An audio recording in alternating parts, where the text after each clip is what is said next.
Welcome to all of you. આપ બધાનું સ્વાગત છે આજના નવા વિડીયોમાં. તો આજે આપણે વાત કરવાના છીએ ગોદાવરી નદી અપવા તંત્ર વિશે, જેને બુઢી ગંગા પણ કહે છે અને દક્ષિણ ભારતની જીવાદોરી પણ કહેવામાં આવે છે તે નદી વિશે. તો વિડીયોને શરૂ કરતા પહેલા આપ બધાને વિનંતી છે કે વિડીયોને લાઈક કરો, શેર કરો અને ચેનલને સબસ્ક્રાઇબ કરો.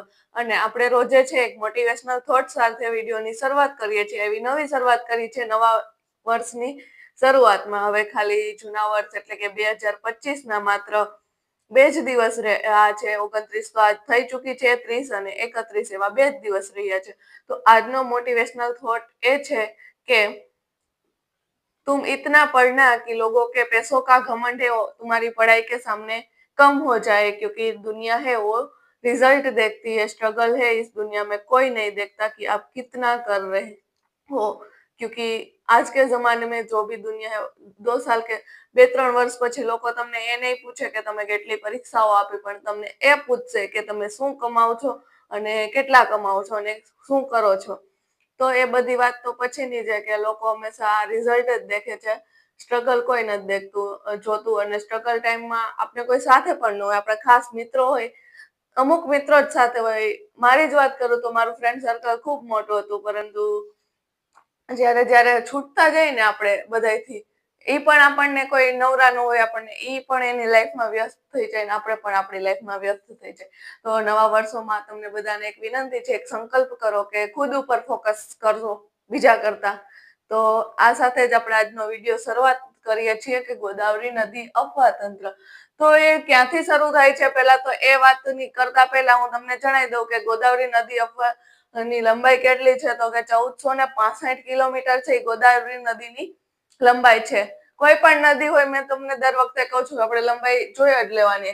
ગોદાવરી નદી અપવા તંત્રમાં ગોદાવરીને શું કહેવામાં આવે છે, તો કે દક્ષિણની ગંગા પણ કહેવામાં આવે છે અને બુઢી ગંગા પણ કહેવામાં આવે છે. એની લંબાઈની વાત કરીએ તો કેટલી છે, તો કે 1465 કિલોમીટર છે. એ ગોદાવરી નદીની લંબાઈ છે. 1465 કિલોમીટર છે એ ગોદાવરી નદીની લંબાઈ છે. ક્યાંથી નીકળે છે, તો કે પશ્ચિમી ઘાટ. જે પશ્ચિમી ઘાટ છે એટલે કે કયો, તો કે ગુજરાત થી શરૂ થાય છે. જયારે વાત કરીએ દક્ષિણ ગુજરાત થી શરૂ થાય ને ત્યાંથી પશ્ચિમી ઘાટ શરૂ થાય છે. મહારાષ્ટ્રના નાસિક એટલે કે ત્રયંબકેશ્વર મહાદેવ મંદિર, ભગવાન શિવનું જે મંદિર છે, જ્યોતિર્લિંગ છે, 12 જ્યોતિર્લિંગમાંનું એક જ્યોતિર્લિંગ છે. અને આમાં હિસ્ટ્રીનો પણ ક્વેશ્ચન એક સમાવેશ થઈ જાય છે, કલા એન્ડ સંસ્કૃતિ. આ સંસ્કૃતિની તહેત આપણે આ ક્વેશ્ચનને એડ કરી શકીએ કે 12 વર્ષે છે ત્યાં એક પુષ્પકર્મ નામનો પુષ્પકર્મ નું આયોજન કરવામાં આવે છે. ક્યારે, તો કે 12 વર્ષે. કયા મંદિરે, તો કે નાસિકની અંદર ત્રયંબકેશ્વર મહાદેવ એટલે કે ભગવાન શિવનું મંદિર છે, ત્રંબકેશ્વર મહાદેવ. ત્યાંથી અને ત્યાંથી ક્યાંથી નીકળે છે ગોદાવરી નદી, તો કે પશ્ચિમી ઘાટ થી નીકળે છે. ક્યાંથી નીકળે છે? પશ્ચિમી ઘાટ થી નીકળે છે અને પૂર્વી ઘાટમાં બંગાળની ખાડીને મળે છે. કેટલી લંબાઈ છે, તો કે 1465 કિલોમીટર એની લંબાઈ છે. ત્યાર પછી વાત કરીએ તો એની પહેલી લેફ્ટ સાઈડ અને રાઈટ સાઈડ. હંમેશા હું કહું છું કે તમે કોઈ પણ નદી હોય, ઉભા રહી જાઓ. ઉપરની સાઈડ હોય કેવી હોય? Left side. નીચેની સાઈડ હોય કેવી? Right side. ઉત્તર બાજુ કઈ? લેફ્ટ. દક્ષિણ બાજુ કઈ? રાઈટ. બરોબર છે. તો ડરના પહેલી જ નદી લેફ્ટ સાઈડ ની મળે છે, એનું નામ શું છે? ડરના. ત્યાર પછી છે પૂર્ણા મળે છે. પૂર્ણાને સહાયક નદી કઈ છે? દૂધના.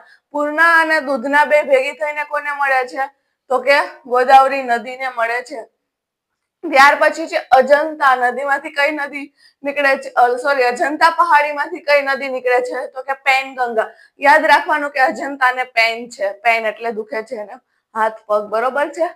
તો અજંતા અને પેનગંગા નામની એક નદી ત્યાંથી નીકળે છે, અજંતા પહાડીમાંથી.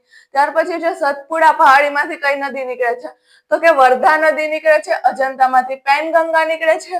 તે કોને મળે છે, તો કે કહાના અને પેચ નદી જે મળીને વેનગંગા નીકળે છે. કહાના અને પેચ મળીને કઈ નદી મળે છે, તો કે વેનગંગા બને છે. પેનગંગા અને વર્ધા મળીને જયારે અહીંયા પછી આ પેનગંગાના નામે વર્ધા જયારે પેનગંગાને મળી જાય છે, ત્યારે શું થાય છે, તે આગળ પેનગંગાના નામે આગળ વધે છે. પેનગંગા અને વેનગંગા આ થોડુંક અઘરું છે, એટલે જ હું તમને ડિટેલમાં સમજાવું છું. પેનગંગા અને વેનગંગા મળીને જ્યારે આ નદી અહીંથી આગળ નીકળે છે તો ત્યારે કયા નદીના નામે ઓળખાય છે? તો કે પ્રણહિતા. રેડી? અજંતામાંથી પેનગંગા નીકળે છે, સતપુડામાંથી વર્ધા નીકળે છે. ત્યાર પછી કહાના અને પેચ મળીને વેનગંગા નીકળે છે. વેનગંગા અને પેનગંગા જ્યાં મળે છે ત્યારે તે નદીનું નામ શું થઈ જાય છે? તો કે પ્રણહિતા. બરોબર છે? સમજાણું? ન સમજાય તો પાછું એકવાર સ્કીપ બેક સાઈડ જઈને જોઈ લેજો. બરોબર છે? ત્યાર પછી આગલી નદી છે ઇન્દ્રાવતી નદી નીકળે છે. ઇન્દ્રાવતી નદી મારા ખ્યાલ મુજબ ઇમ્પોર્ટન્ટ થઈ શકે. બરોબર છે? IMP. કેમ કે એના ઉપર જે 4 વસ્તુ છે એના ઉપર ક્વેશ્ચન આવી શકે. તો કે એ મહારાષ્ટ્ર અને છત્તીસગઢની બોર્ડર બનાવે છે કે મહારાષ્ટ્ર અને છત્તીસગઢની બોર્ડર છે ઇન્દ્રાવતી નદી બનાવે છે. ત્યાર પછી છે ઇન્દ્રાવતી ટાઈગર રિઝર્વ આવેલું છે, ઇન્દ્રાવતી નેશનલ પાર્ક આવેલું છે અને ચિત્રકૂટ જલપ્રપાત છે એ પણ ઇન્દ્રાવતી નદી ઉપર જ આવેલું છે. તો જોઈએ શું શું છે. ઇન્દ્રાવતી નદી કઈ સાઈડની સહાયક નદી છે? તો કે લેફ્ટ સાઈડની સહાયક નદી છે. તે મહારાષ્ટ્ર અને છત્તીસગઢની બોર્ડર બનાવે છે. ઇન્દ્રાવતી ટાઈગર રિઝર્વ આવેલું છે. ઇન્દ્રાવતી નેશનલ પાર્ક પણ ઇન્દ્રાવતી નદીના ઉપર આવેલું છે અને ત્યાર પછી છે ચિત્રકૂટ નામનો જલપ્રપાત પણ ઇન્દ્રાવતી નદી ઉપર જ રચાયેલો છે. બરોબર છે? સમજમાં આવ્યું? ફટાફટ કહેજો હો સમજાણું. કમેન્ટ કરીને જણાવજો કે આ તમને સમજાઈ ગયું. સબરી અને સરેલું. સબરી નદી છે તેની સહાયક નદી સરેલું છે અને ત્યારથી તે છે એ લેફ્ટ સાઈડની સહાયક નદી છે બંગાળની ખાડીને નહીં, ગોદાવરી નદીને મળે છે સબરી અને સરેલું.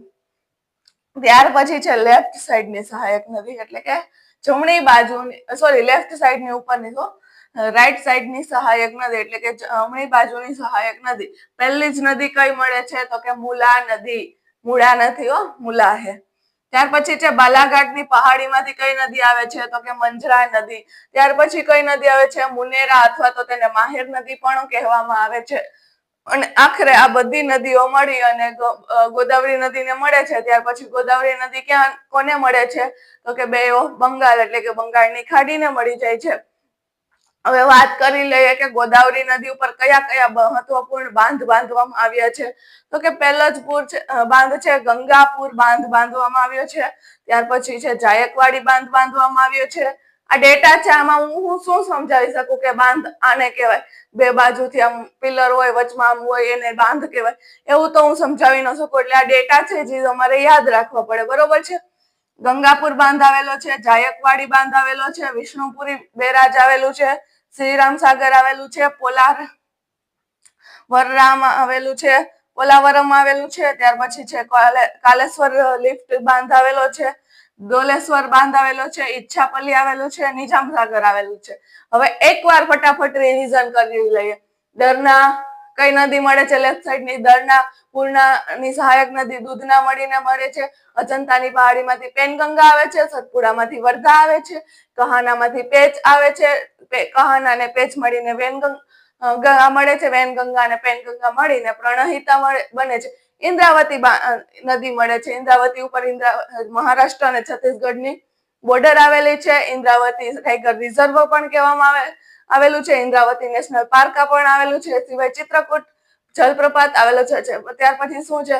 સબરી અને સિલેરુ બે મળીને ગોદાવરી નદીને મળે છે. ત્યાર પછી છે જમણી બાજુની સહાયક નદી મુલા, મંજરા અને મુનેર અથવા તો મહેર. ત્યાર પછી છે જે મહત્વપૂર્ણ બાંધ બાલાઘાટમાંથી મંજરા જાય છે. બરોબર છે? મહત્વપૂર્ણ ગંગાપુર, જાયકાવાડી, વિષ્ણુપુરી બેરાજ, શ્રીરામ સાગર, પોલાવરમ, ત્યાર પછી છે કાલેશ્વરમ, દોલેશ્વરમ, ઈચ્છાપલ્લી અને નિજામ સાગર. નિજામ છે નિજામ સાગર. રેડી? અને કોને મળે છે ગોદાવરી નદી? તો કે બંગાળની ખાડીને મળે છે. અને ક્યાંથી નીકળે છે? તો કે પશ્ચિમી ઘાટમાંથી નીકળે છે. નાસિક ત્રંબકેશ્વરમ મંદિર આવેલું છે, ભગવાન શિવનું મંદિર છે, 12 જ્યોતિર્લિંગમાંનું એક મંદિર છે અને 12 વર્ષે ત્યાં પુષ્પકર્મ નામનો એક આયોજન થાય છે. તો આઈ હોપ આપ બધાને મેં શોર્ટ વિડીયોની અંદર ગોદાવરી નદી અપવા તંત્ર વિશે સમજાવવાની કોશિશ કરી. મને ઉમ્મીદ છે કે તમને બધાને સમજાણું હશે. જો વિડીયો પસંદ આવ્યો હોય તો વિડીયોને લાઈક કરો, શેર કરો અને ચેનલને સબસ્ક્રાઇબ કરો, તેથી આવા જ વિડીયો તમને મળતા રહે. Thank you so much. જય હિન્દ, જય ભારત.